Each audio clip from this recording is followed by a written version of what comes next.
I think would probably be because here in Korea too, sometimes you can bring pets.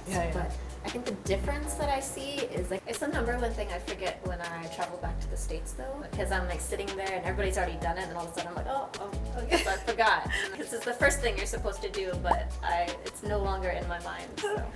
Welcome to the Angela Show. In today's guest, we have Sarah. Yay! Would you please introduce yourself? Hello everyone, my name is Sarah and I've lived here in South Korea for about 8 years now, and I've been good friends with this lady here for a while. With this lady. Yes.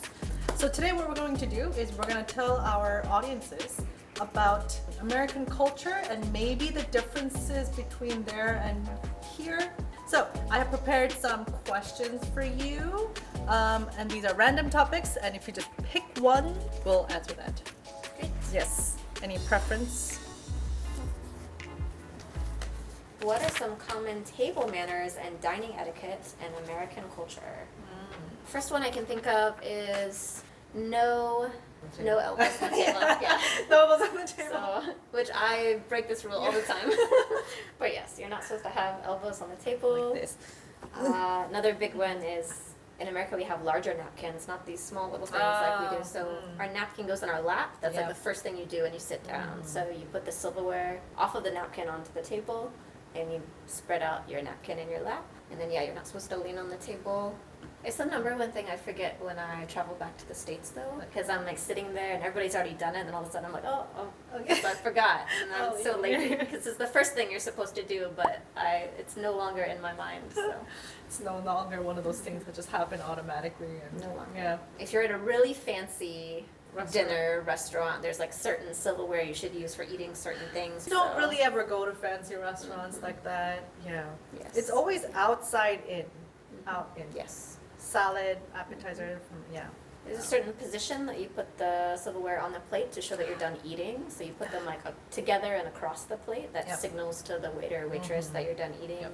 If someone asks for pepper or salt, you pass both of them. Yes. You never just pass one. So if I ask, hey Sarah, can you pass the salt? Then she has to give me both. And then never reach across to someone to grab something. Oh, another big one is if you're eating meat, like steak or a piece of chicken, you should only cut one bite at a time. So not cut everything up on your plate, but just cut one bite to eat, and then next bite you cut when you're ready. People here usually do is they just cut all the little pieces. And then they share. And then you don't have to use the knife again, so it's more, I guess, convenient. Yeah. All right, what is considered the typical American family culture? Let's go with one household. In one house. Like stereotype would be, mother, father, a boy, a girl, and a pet. Traditionally, like especially in like the more conservative parts of the U.S., they still want a boy first because the boy carries on the family name. Yeah. And so there's still this like inclination of wanting to pass down the family name. So it's like, once you've secured that, then then you could have another kid, how many babies but you need the want. boy. And then there's like the family pet, because American homes have yards where they can actually have a place to dogs to run around or whatever. And I think that's another thing. Like Korea too, I guess the guy carries the family name, but women in the States change their last names to the husband's last name. That's right. Right? I feel like that is such a hassle to change your name from all the documents I've always thought about that, because like that's just so much work, isn't it? It was a little strange to me when I came to Korea. The concept I was Not like the moms not having the same name as their kids. That was strange to me. Like how do they know that this is such and such's mom? That I only found out recently too. That is like only happens in certain regions of the U.S. I thought this was totally all American culture.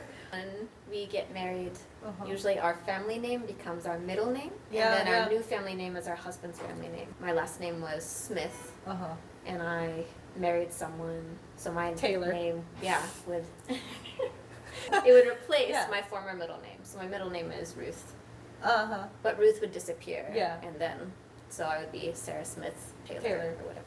But not everybody does that. Is that not a thing? Apparently, a lot of women in other regions of the U.S. they keep their middle name, so they'd be just Sarah Ruth Taylor. That's so sad to like totally abandon all of your family. I thought it was a choice.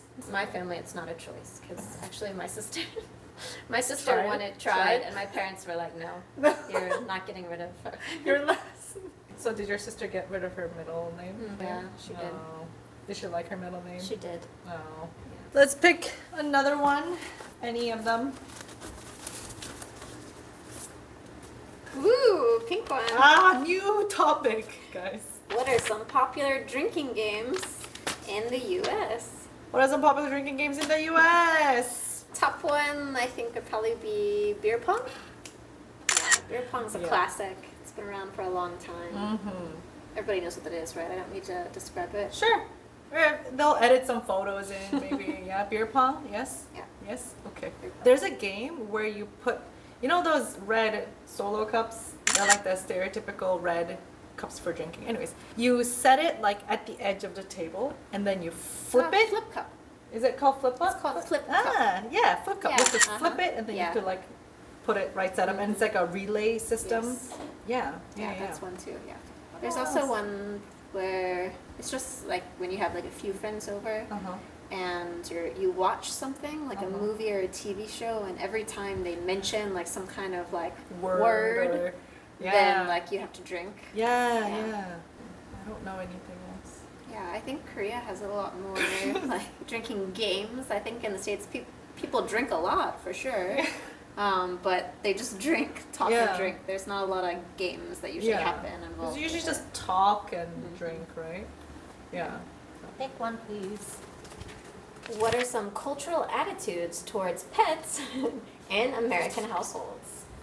It's very common for people to have pets at home. So, yeah, very normal to, if you go over to someone's house, it's kind of expected, honestly, that they have some kind of pet. But here, I feel like I need to warn people sometimes That you when have they a come home. dog. Yeah, because like, oh, I have a dog, so like. He doesn't bite. Yeah. He's just really happy to see you. And Yes. so I guess that pets are being more part of people's lives now, not just at home, but like out in their activities or whatever. I want a dog.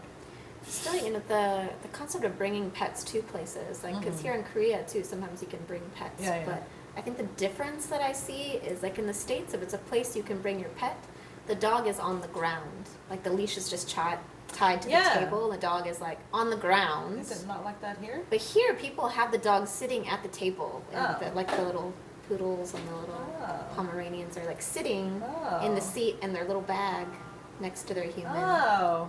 Yeah, it's See, very I different. don't have a dog, so I didn't know this. Okay. Your turn. I'm just gonna. Oh.